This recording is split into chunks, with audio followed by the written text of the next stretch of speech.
So the plan of attack for today is, we just generally want to talk a little bit about what a legal consultation is. We want to talk about some of the things you should consider in terms of timelines as to when you should speak to an attorney, what you should have prepared when you're planning to speak to an attorney for the first time, what may happen after a consultation has occurred.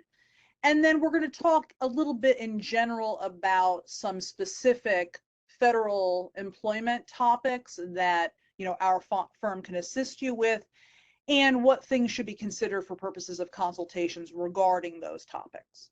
Next slide, please. So what is a legal consultation? A consultation is, at its very basic, a conversation. It allows you to speak to an attorney in order for you to understand maybe your particular legal concerns and allow the attorney to advise you as to what your options may be. Here at our firm at Tully Rinckey, we have a dedicated client relations department that is able to schedule individuals for consultation with one of the firm's attorneys for up to an hour. And because we have such a large group, we often can accommodate people with, same-day consultations, especially for those situations when there might be a tight deadline. Next slide, please. So during a consultation, what should you expect? Ultimately, obviously, like I said before, at its very basic, a consultation is a conversation. So, you're ultimately going to often be sharing, the facts and circumstances of your matter with the attorney.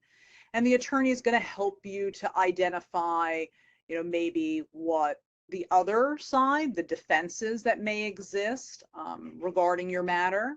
If there are documents, you can ultimately have the attorney review those documents with you during the consultation in order to discuss potential case strategy.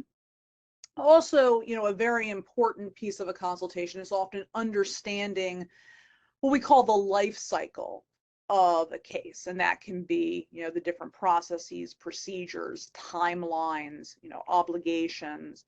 And with that, and that goes along also with developing sort of case strategy, there can be a discussion of, apparent strengths and even weaknesses that you might have with your case or claims.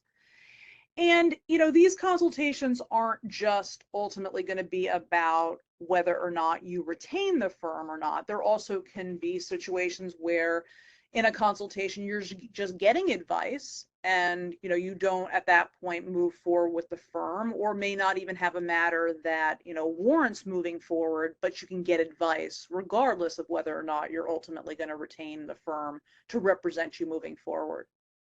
Next slide, please.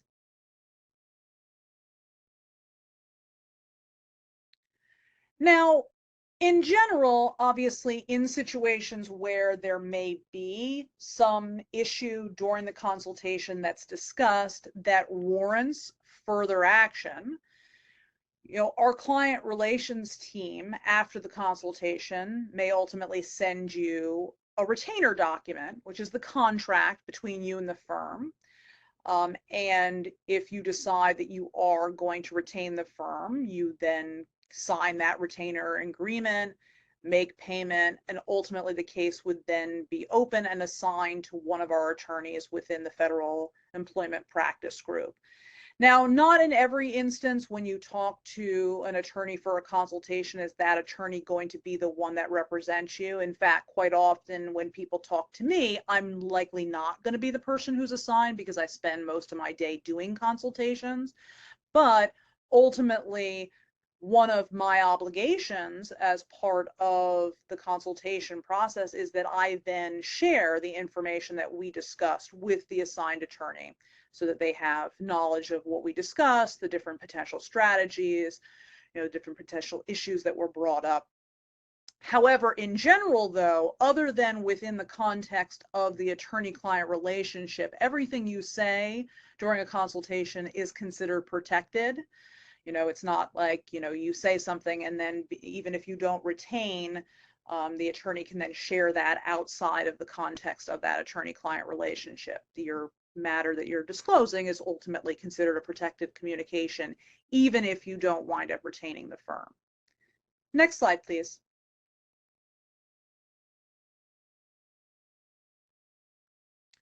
So this is a question that comes up often. So when is it that you should consult an attorney regarding a federal employment matter? Well, obviously there's going to be some things that are going to be dependent on the matter itself, but in general, having a consultation with an attorney whenever you feel like there might be some issue that's going on, you want to do so as early as possible, because it can ultimately affect, what your rights are. It can affect what the overall strategy moving forward is, and it could affect the disposition, depending on whether or not you got that advice early in the process or sometimes late in the process where it might be too late in the process.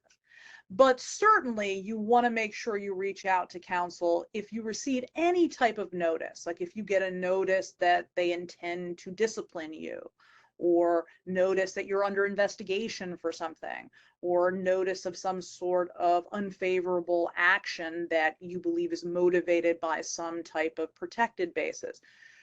And that goes into that, if you think that there's some sort of a discriminatory event, as close as possible to that event is beneficial, because there are timelines associated with when you can file certain claims. Why is this important? Well, number one, obviously to keep all your options open, but also because mistakes can happen during the filing process.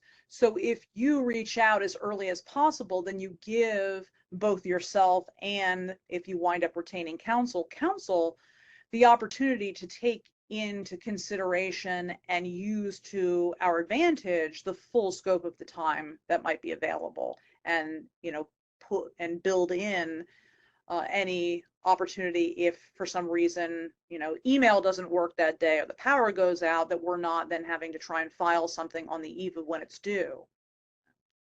Next slide, please.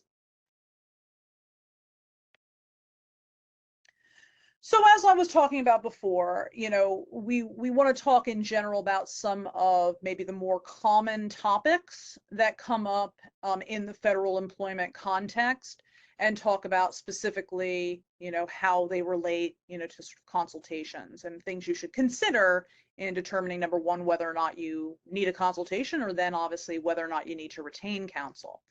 So first, we'll talk a little bit about the EEO process. So EEO is generally when you're going to be talking about that something has happened in terms of like an adverse action, an unfavorable employment action, or maybe a lot of things have happened, creating an environment that's ultimately considered either hostile or harassing based on things like race, national origin, color, sex, sexual orientation, disability, age over 40, religion, genetic information, retaliation for engaging in EEO activity, either your own or somebody else's.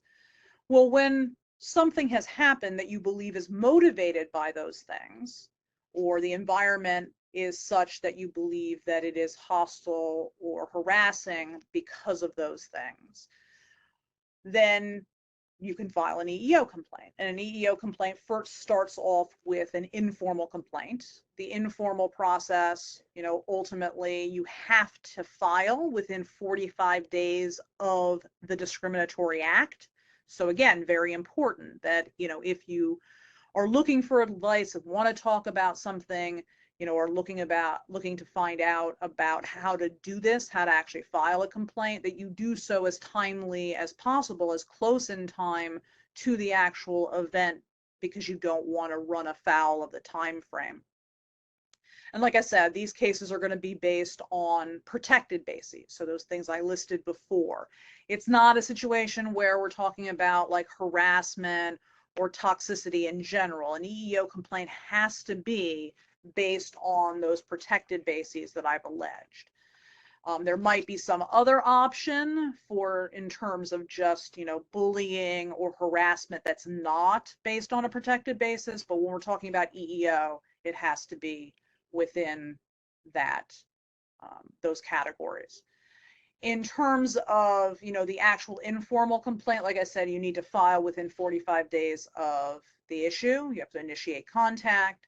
Counsel can ultimately help you draft your complaint, can help during the informal process, which can include actually going forward with mediation. They often call it ADR or redress, but that generally is either an in-person or virtual meeting with somebody in management to try and discuss how a resolution could be reached, and actually sometimes can actually produce a settlement agreement. And that's something you could potentially have counsel involved in. If the matter doesn't resolve, though, during the informal process, you then are going to get notice. And with that, you get notice of your opportunity to then file a formal complaint. When you receive that notice, you then only have 15 days to do it. So again, very important that if you're looking for assistance and advice of counsel, that, when you get that you immediately reach out so that you can get that advice. And then, if you're going to wind up having counsel, that you can timely retain counsel so that they can help you put together that complaint. In terms of, whether or not, what you're doing when you are filing a formal, if new things have happened, those are going to be things that might be included. So those are things you're going to discuss with the counsel so that when you're preparing your complaint, that you're not just rehashing the informal, you also may be addressing new issues that have occurred since your original filing. Now, if you already are in the formal process and you're consulting with counsel, sometimes that formal complaint, what happens during the formal process is ultimately an investigation. They assign an investigator, it's usually a contractor, who will then do your affidavit and statement. They'll do management officials' affidavit and statement, and ultimately they're preparing a report.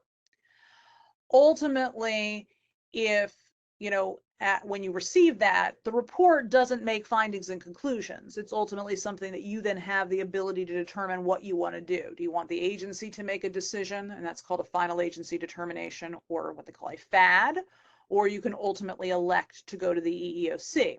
When you receive that notice, if you haven't already consulted with counsel, that might be a good idea when you receive the report of investigation, because there are timelines associated with what your rights are there as well, in terms of, are you electing the final agency determination? Are you electing to go to the EEOC requesting a hearing? So that's something that ultimately talking to counsel can be very important to determine what you want to do, but also then potentially having representation, especially if you're ultimately going to move forward with the hearing process.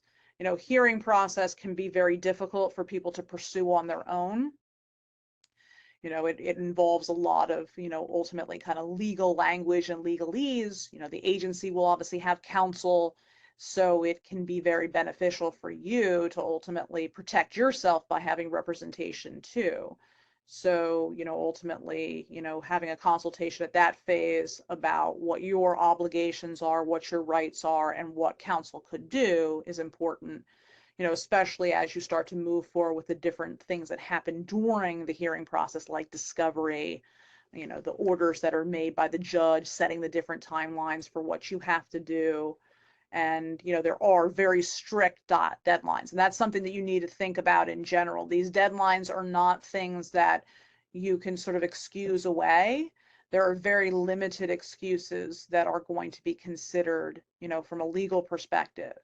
And we're really talking about serious things, like you were in a coma, but, just missing a deadline because you didn't know about it is usually not going to be sufficient, and, often can be what ultimately can kill your case, frankly. It can have an adverse effect on disposition, to include actually having the case be dismissed if you miss the deadlines. They're also, during the hearing stage, the agency can file various motions, and you have to respond to them, and your failure to do so could ultimately lead to the dismissal of your case. Then, if the matter hasn't resolved through negotiation or settlement up to that point, there will eventually be a hearing. And during that hearing, witnesses will be called, meaning you have to then be able to ask questions of them, introduce exhibits, and doing that as a layperson is often very difficult. If at the end of the matter, the case ultimately does not work out in your favor, there can be appeals. The agency also can appeal if it doesn't work out in their favor, and that's to what they call the Office of Federal Operations, or the OFO, and there are deadlines that are very strict with that as well. So again, something that you usually want to reach out to counsel so you can understand what your obligations are, the timelines, and what is needed in order to meet those timelines and meet the obligations to then be successful at that next phase. Next slide, please. So in terms of how to best prepare and successful tips for EEO consultations, a lot of times people, are going to share kind of like the narrative story, but it's very important to know and maybe even jot down specific dates, because what have we been talking about? Dates are important in this, not only dates in terms of, deadlines for, whether this thing has to be filed then, but the date of the event is important, because remember, we're counting, and we have to be able to file that within 45 days. If you miss that deadline, then your case is likely going to be considered untimely. So knowing when things happened is very important during the consultation, so that the attorney can give you the best advice and can know the sort of urgency of whether or not this is something that you have some time before it needs to be filed, or is this something that maybe can't even be filed now because of the expiration of the timing. In terms of how to do that, like I was saying before, sometimes doing your own narrative can be helpful to keep you on track. A narrative, though, isn't a replacement for the discussion that happens during a consultation. You still should be prepared to discuss what has happened with the attorney and not just rely on, here's a narrative, read it. For a number of reasons. Obviously, it will be a very boring consultation if you just submit a narrative and expect the attorney to have read it and then that's it. But also, too, just relying on a written narrative doesn't actually help you do what you're going to need to do in these cases. So often, one of the things that I, as an attorney, am looking at when I'm talking to a consul is, I'm hearing your story. You eventually will have to be a witness on your own behalf. So being able to discuss the nature of the claims and what has happened is important. So relying on just a written summary is not anything that does you any favors in helping you to prepare what you're going to need to do during the life cycle of the case. Now, obviously, if the case has progressed where there are like documents in terms of like orders from the judge, the notice of right to file, any motions, you're going to want to send those to the attorney so that you can review them with the attorney during the consultation. It's very important because often it can be confusing, so having the attorney be able to actually look at the documents themselves during the consultation can be very beneficial, so we can obviously be clear on what the deadlines, the obligations, the arguments that might be in motions are, so that you can get the best use and advice out of the consultation. And obviously, in anything, be on time and be ready to discuss. This is not the time to be sort of shy. I mean, obviously, some of these circumstances that you're talking about can be very painful, but remember what I was saying earlier. This is also an opportunity to practice, because if you are progressing down the road of filing a complaint, you're ultimately going to have to be a witness on your own behalf. So you're going to have to get used to and comfortable discussing the circumstances of your case. Otherwise, that can, be problematic as the case moves on, because you're not going to sound like a particularly credible witness for yourself. Next slide, please. Another very common area that we do consultations on are sort of the proposed disciplinary actions and the things leading up to proposed disciplinary actions. And that obviously can start off with something like an investigation, where you've been put on notice or you've been, called to have to answer questions, and that can be like in a more official stand in terms of like, in the Army they call them 15-6s, the Air Force they call them CDIs. Sometimes there are variations of that, but in general, you're talking about whether it's an actual, investigator in terms of like the IG or law enforcement, or it can just be another person, in your office who's assigned as an investigator who then will, be interviewing you. Sometimes it's very beneficial if you're put on notice that that's happening, that you talk to counsel in advance of that so you can understand what your rights are, what things you should consider, even potentially getting representation through that investigative process. Now, obviously, what can happen as a result of an investigation is they could substantiate some sort of allegation against you, or in cases involving more like performance issues, there could be a complaint about, whether or not you've satisfactorily been performing your duties, and that can lead to proposed disciplinary actions, and those actions could be something like a letter of reprimand, a suspension, a demotion, obviously the most serious, a removal. These actions, especially suspensions, demotions, and removals, are done as what they call proposals for action. So they're given to you in advance of them being effective, meaning you then have the right to respond to them before you actually are suspended, demoted, removed. And with that, obviously you can have counsel who can actually represent you in putting together your arguments. Reprimands also should be done as proposals, but for some reason, many agencies often will give you a reprimand and then make it effective immediately, and then your appeal or your grievance right happens after it's already been done. Still something you generally would want to talk to an attorney about to determine what your rights and obligations are, and what your best strategy would be, and potentially have representation to actually execute that. Now, obviously, if the action actually occurs, like you've actually been, demoted or suspended or removed or received a letter of reprimand, then there can be appeals processes. In terms of what that appeal may entail, sort of depends on what the action is. Removals obviously have the greatest appeal rights. Sometimes that can be, going to what they call the Merit Systems Protection Board. Obviously, those things are going to have time frames associated with them. They're going to have process and procedure much like the EEOC. There's going to be things like orders and discovery and hearings that can happen. So all of these things, number one, have timelines associated with them, but also usually you benefit from at least discussing with counsel, if not actually having counsel represent you. Next slide, please. So much like with the EEO, what are some of the kind of successful tips? Obviously, if you've received some type of proposal for discipline, you want to send that ahead of the consultation so that you and the attorney can review it. Again, you're going to want to think about and usually write down what your kind of narrative version of, what happened, in terms of, if somebody's alleging that you, lied in something, what is your version of the events? If somebody is alleging that you assaulted somebody, okay, what's your version of the events? So that you can sort of focus on, how would you respond to the factual things.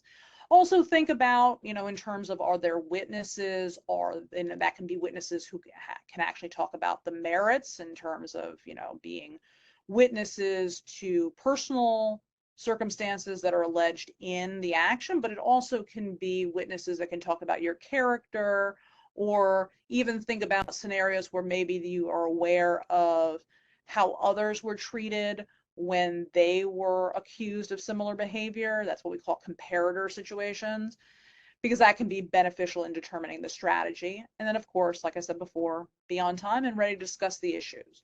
In terms of, obviously, disciplinary actions can be very emotional, but it's good to recognize that the process of getting a consultation is to try and obviously put yourself in the best position to be able to defend yourself. So the better that you can be able to outline the different issues, talk as calmly as possible, the more you can actually get out of the consultation. Next slide, please. So another area that comes up a lot in terms of consultations are what we call OSC complaints. And OSC complaints, that's the Office of Special Counsel, which is an independent agency that generally has jurisdiction over several things, but probably most notably are what we call prohibited personnel practices. Prohibited personnel practices can involve all sorts of things. I mean, it can be ultimately discrimination, but generally discrimination involving the protected bases that we talked about before under EEO are going to be handled by EEO, not by the Office of Special Counsel. It can be things like illegal hiring practices, but probably the most common OSC issue that we discuss is the idea of retaliation for engaging in like protected activities. So think of, whistleblowing. So, that you reported or disclosed information that you reasonably believe evinces something regarding like a violation of a rule, a law, a regulation, gross mismanagement, gross waste of funds, abuse of authority, substantial and specific danger to public health or safety. Or maybe you filed some type of grievance or appeal, and you now believe that some new adverse or unfavorable personnel action is occurring as a result of that disclosure, of that complaint.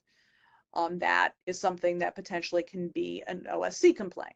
Ultimately with OSC, that's an independent agency like I talked about before, where you can file complaints and seek relief from the Office of Special Counsel. The deadlines with regards to especially reprisal complaints can be a lot lengthier than EEO, but still you often don't want to wait because number one, you're often facing some sort of adversity that's going on that you want corrected. But also two, the longer you wait to file complaints, or at least even get information to define what your rights and obligations may be, you have to remember that people's memories fade, documents can be lost. So you don't want to be in a position where you don't then have the evidence that you might need or be able to get the evidence you might need in order to pursue something. So very important to take that action and get that advice sooner rather than later. In terms of the OSC process, like I said before, they have the power to take corrective action on their own. However, unfortunately, not every situation results in the Office of Special Counsel coming forward and saying that they substantiate the complaint and have resolved it. But what can happen is if the OSC can't come to a resolution or the agency won't agree, is you can ultimately get what's called an individual right of action that allows you to go to the Merit Systems Protection Board, the MSPB, where you might not actually be able to go directly because you don't have something like a removal or a suspension for more than 14 days or a demotion of a pay grade, or maybe you're a probationary employee. So by going through the OSC, you might be able to get the right to go to the MSPB on the issue of retaliation for engaging in protected activity. And with that, if you receive something like that, if you've done that and you receive that individual right of action, there are timelines associated with when you have to then file with the MSPB. It's usually 65 days from the date of receipt. So again, times that you want to obviously talk to counsel to understand what your rights and obligations are, and even potentially bring counsel on board to actually represent you, not only just for filing the complaint itself, but obviously filing an appeal based on that complaint. Next slide, please. So in general, obviously, we talk about all sorts of issues in terms of federal employment, but here's sort of some other issues that come up quite frequently. Obviously, disability retirement. So if, ultimately an employee, whether related to something that happened on the job or not, disability retirement does not have to be an on-the-job injury, but if ultimately you're not able to continue to perform your job, what they call useful and efficient service, the agency can't accommodate you, they can't reassign you, the condition's going to last for at least a year, you may be in the position where you're seeking to apply for disability retirement. Ultimately, the Office of Personnel Management, OPM, is the one who approves that. that is something that, ultimately people often need assistance in doing. Your agency is supposed to assist you, but often their assistance can be more of a hindrance than anything. OPM is very hypercritical about the applications. So it's not so much just whether or not you have a doctor that's saying that you're disabled. It's not about whether or not the agency is saying they can't accommodate you. You have to be very, very precise in what you submit to OPM. So often having counsel can be a benefit in doing so. There's also another component of the disability retirement application. You also have to apply for Social Security disability. We don't handle that here. You don't actually have to get approved for Social Security disability. You just have to apply for it. We don't do those applications, but we can obviously do the disability retirement application from your federal position.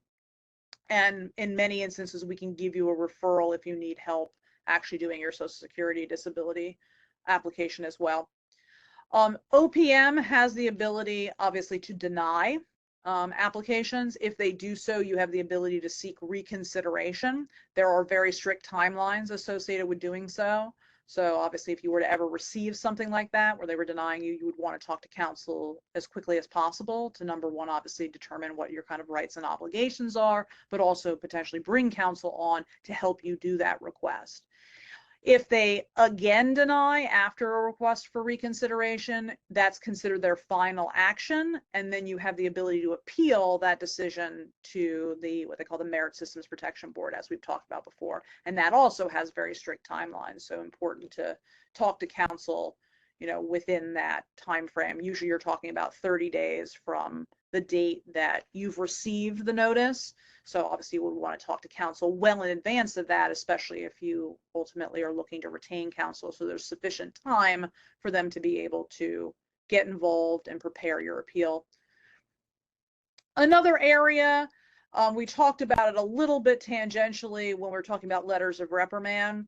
So there's obviously negotiated grievance. That's generally something you're going to work with the union, and those are for people who are otherwise covered under what they call collective bargaining agreements, or sometimes people call it the contract, but it's generally where the union ultimately has negotiated certain terms.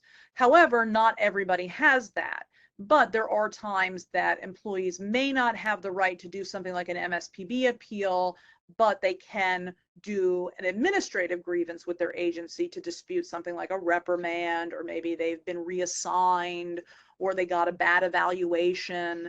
That's something that obviously we can help with. Most agencies, you have to start that process within 15 days. Some extend it up to 30, but again, usually a pretty tight timeline. So something you would definitely want to reach out once you've experienced whatever that issue is, receive the bad eval, receive the letter of reprimand as promptly as possible so that you can take full advantage of what your, rights and, what the obligations may be. In terms of desk audits are often also called reclassification appeals.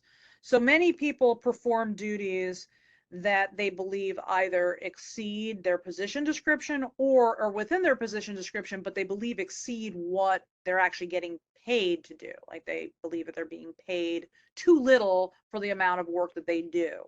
Well, in those instances, you can seek to have your position evaluated, potentially reclassified. We can help people do desk audits. In general, what's important to know about desk audits or reclassification appeals, there's two different areas. You can obviously do it internally, which is usually the better first step to get an actual decision from your agency. You can go directly to OPM and dispute it. However, OPM is they often downgrade people, so it's better to start off with doing something with your agency and then having OPM evaluate what your agency did, then going to OPM directly first. Another consideration is if you say you're detailed to a position but not officially, you're not being paid, and that detail starts to linger, it's better to start this process sooner rather than later, because in general, even if you are successful in doing a desk audit or reclassification appeal, it's forward looking, meaning you're your pay will move forward at that level, but generally you're not going to be entitled to back pay. So for people who wait years and years and years, then say, hey, I'm doing this, you're often going to be out of luck when it comes to those years and years and years of doing the duties where you were not at that grade. Another area that comes up a lot are debt issues. So, it can be as a result of some sort of erroneous, overpayment, it can obviously be something that is legitimate. It can also be something that is an error by the agency. And there's different options for how you dispute it. Generally, though, when you're provided notice, you want to take that step within 30 days because thereafter it can inhibit. Number one, obviously, they can seek to collect while the action is pending in terms of whether you're seeking waiver or you're actually disputing it. So the sooner you do it, the more opportunities you may have for them to stay any sort of collection efforts while the decision is being made. So a good idea to reach out to counsel to talk about what your options are with regards to, debt collection, disputes, and or waivers. In terms of, before we go to the next slide, I know that there had been some questions that were submitted beforehand that asked about some other issues. Obviously, there can be times when cases have, like people talk a lot about, like, I want to sue my agency. In general, you can't just sue your agency. You may have different administrative options like we talked about in terms of filing like an EEO complaint, going to the Merit Systems Protection Board, grieving, filing sort of internal complaints where you can seek remedies to include even damages, compensation, but very limited on things that federal employees can just go directly and sue for. Now, in the EEO process, there can be times where after you've exhausted the administrative process, you may be able to file in district court regarding, the discrimination you faced. But again, you're usually not going to be able to go there first. And the topic areas that you're able to go to federal court for, very limited. So something you would certainly want to talk to counsel about before you took those steps. Also, too, you would probably want to get an idea of like doing something kind of like merits assessment, because obviously the obligations, the evidence that you're going to need for purposes of a federal lawsuit, much different than, a complaint that you might make, internally to say like the IG. Next slide, please. So what are some bad habits to avoid during consultations? Obviously, like we talked about before, these can be emotional issues. They can also be sometimes embarrassing issues. Not a good idea, though, to withhold information from the consultation attorney.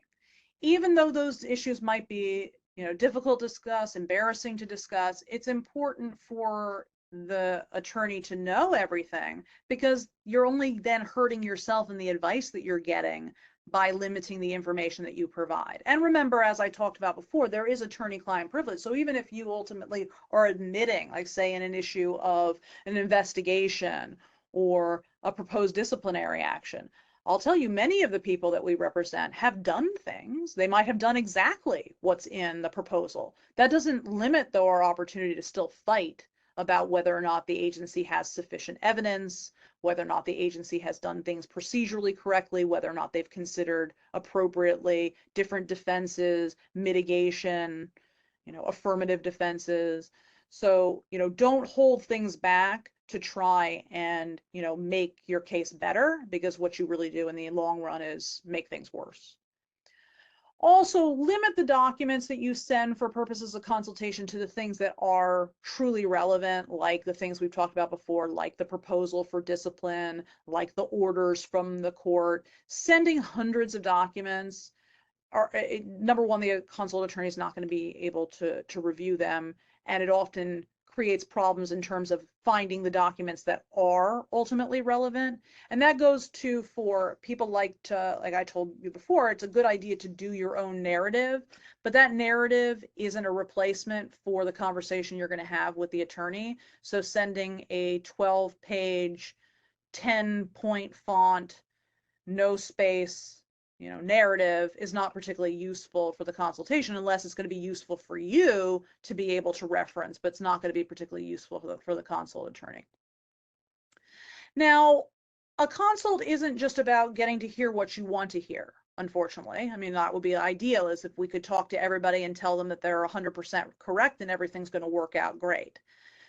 Part of the reason that you're consulting with an attorney is to hear the attorney's perspective, and the attorney's perspective is based on experience. It's based on knowing what the law is. It's also sometimes going to be a little bit of devil's advocate.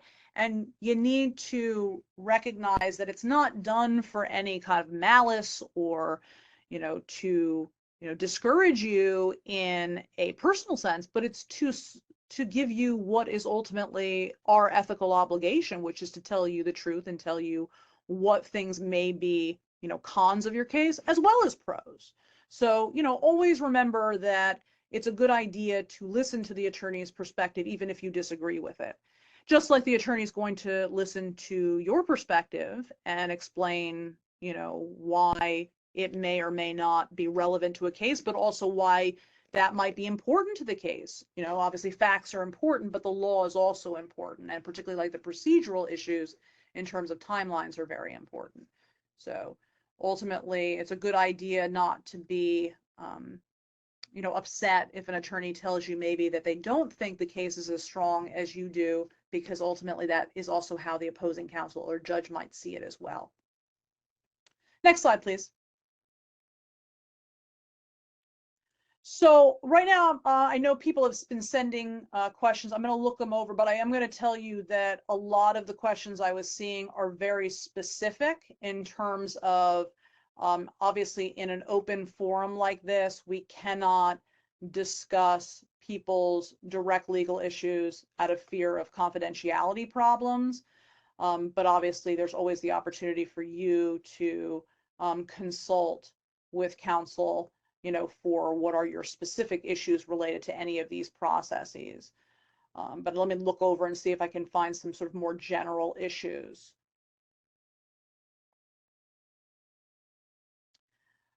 There's some general questions about things like cases that are backlogged. Now, obviously, if something is going on with your case where there's nothing that's actively happening, then maybe you would delay in talking to an attorney if there's nothing that's actively going on. Now, sometimes that can be the reason you are talking to an attorney too, to see if there's any opportunity to, file some action to try and get, an answer as to what the status is.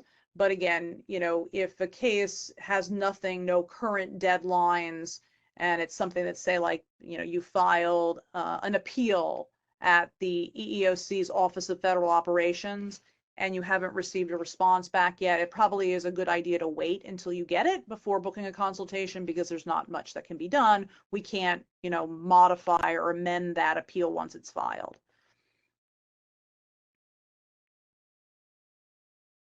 Some people are asking about whether or not, like when you receive something like a proposal for discipline or some notice or a counseling, whether or not you should sign. Signing does not mean you're agreeing. Signing is just acknowledging receipt. You obviously don't have to sign, but there's also no reason not to. And in fact, many issues you want to be able to put what date you received it, because that's the date that your time frame starts from. So in most instances, there's no harm in signing. Now, obviously, if you're talking about a criminal situation and you're being interviewed, in a much different scenario. But when you're talking about an employment and they're giving you notice of a proposed disciplinary action or a counseling, there's no harm in signing that document. You're signing for receipt, not signing that you agree to the action.